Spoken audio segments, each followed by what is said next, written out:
There is a void inside you, a gaping hole where something, someone should have been. You feel it, don't you?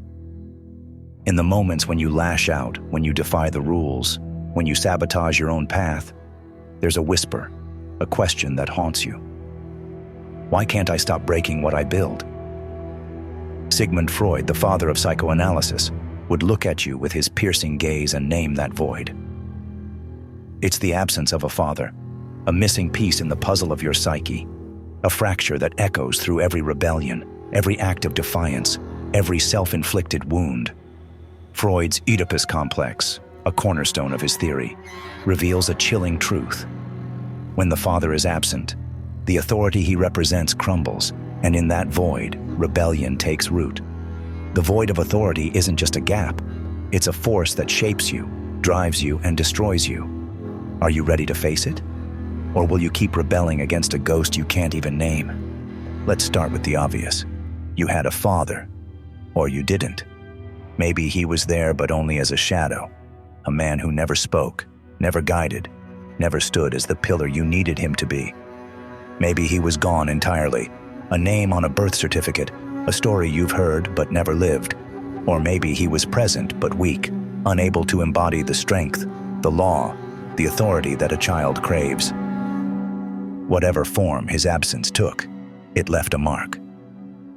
Freud would tell you that this absence isn't just a personal loss, it's a seismic disruption in the development of your psyche.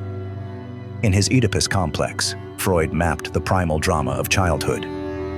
A child's love for the mother, rivalry with the father, and the resolution of that conflict through identification with the father. The father, in Freud's view, is the first authority. The one who sets the boundaries, the one who says no, the one who teaches you to navigate desire, to temper your impulses, to become a moral being. But when the father is absent, that drama goes unresolved. The authority he represents never takes root, and you're left adrift. A ship without an anchor, a child without a law. Do you feel that drift? Do you sense the chaos that brews in the absence of that anchor? Think about your life. How often do you rebel against the rules, against the systems, against the very structures that could hold you steady? How often do you push back, not because you want to, but because you have to?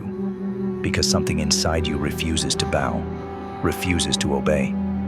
How often do you sabotage yourself, tearing down your own successes, your own relationships, as if you're punishing someone who isn't even there?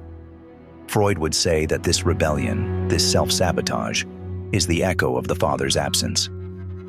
In the Oedipus complex, the father is the one who interrupts the child's desire for the mother, the one who introduces the reality principle, the understanding that you can't have everything you want, that there are limits, that there are consequences. When the father is present, you learn to resolve this conflict by identifying with him, by internalizing his authority, his morality, his no. But when he's absent, there's no one to say no, no one to set the boundary, no one to mirror the law. And so, you rebel, not against a father, but against the void where he should have been. The void of authority isn't just an emptiness, it's a battlefield. Do you see the war you've been fighting? Do you feel the wounds you've inflicted on yourself? Now let's go deeper. Freud believed that the resolution of the Oedipus complex is the foundation of your moral compass, your superego, the part of you that knows right from wrong, that holds you accountable, that guides you through the chaos of your desires. The superego is born from the father's authority, from the fear of his disapproval, from the desire to be like him. But when the father is absent, the superego is malformed, a fragile thing, a compass with no north. You might swing between extremes. On one side, a reckless id, the untamed desires that run wild without a father to temper them, leading you to rebellion, to defiance, to a life of, I'll do what I want. On the other side, a harsh, punitive superego, a voice that punishes you for the father's absence, that whispers, you're not enough, you'll never be enough, driving you to self-sabotage, to destruction, to shame. Freud would say that the father's absence leaves you caught in this tug of war. A war between desire and guilt, between freedom and punishment, with no authority to mediate, no law to guide. The void of authority isn't just a missing piece. It's a storm that rages within you. Do you hear its thunder? Do you feel its lightning strike? Now let's climb into the heart of the rebellion. You rebel because you have to. You rebel because the father's absence left you with a wound, a primal rage, a need to fight against something, anything, to fill the void he left behind. Freud would tell you that this rebellion is a displaced Oedipal conflict, a battle you were meant to fight with your father but never could. In a healthy Oedipal resolution, you compete with the father, you lose, and you learn. You learn to accept limits, to channel your aggression, to become a part of the social order. But when the father is absent, there's no one to compete with, no one to lose to, no one to teach you how to surrender without breaking. So you fight the world instead. You fight the boss who tells you what to do, the partner who asks for too much, the rules that feel like chains. You fight because you never learned how to stop fighting, because the father who should have taught you how to lay down your sword was never there. And in that fight, you destroy. Not just the world around you, but yourself. The void of authority isn't just a space. It's a fire that burns everything in its path. Have you ever wondered why you can't stop fighting? Have you ever seen how your rebellion is a cry for a father who never came? Let's pause for a moment. Do you feel that heat in your chest? That mix of anger and grief? That's the void of authority waking up. That's the father's absence whispering to you, asking to be seen, asking to be felt. Freud would tell you that this is the moment of reckoning, the moment when you face the unresolved Oedipal conflict, the moment when you look at the rebellion, the self-sabotage, and ask, what am I really fighting for? What am I really running from? The father's absence isn't just a loss, it's a mirror. It shows you the parts of yourself you've been hiding, the parts you've been punishing, the parts you've been trying to destroy. Maybe it's your desire, the raw, untamed want that you've never learned to channel. Maybe it's your guilt, the shame of not being enough, of not being chosen, of not being seen. Maybe it's your longing, the aching need for a father's love, a father's law, a father's voice. The void of authority isn't just a wound. It's a reflection of the self you've never dared to become. Are you ready to look into that mirror? Or will you keep shattering it with your rebellion? Let's climb higher. The void of authority doesn't just affect you. It affects the way you relate to the world.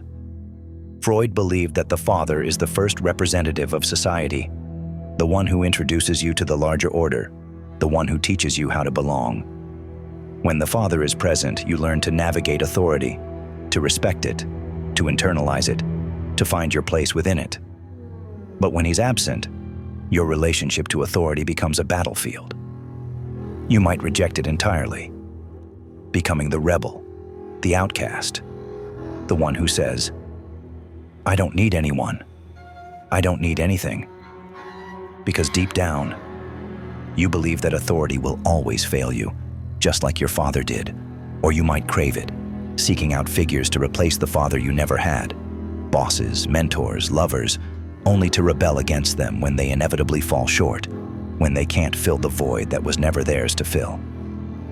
Freud would say that this push and pull, this dance of rebellion and longing, is the legacy of the father's absence, a legacy that plays out in every relationship, every choice, every defiance.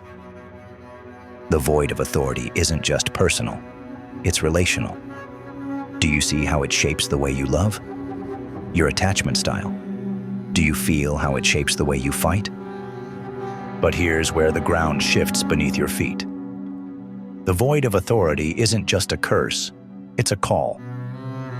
Freud's Oedipus complex, for all its darkness, is a story of transformation. It's a story of how you move from chaos to order, from desire to morality, from the id to the superego. When the father is absent, that transformation is interrupted, but it's not lost.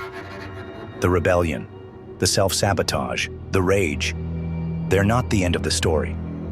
They're the beginning. They're the signs that something inside you is still alive, still fighting, still longing to be whole.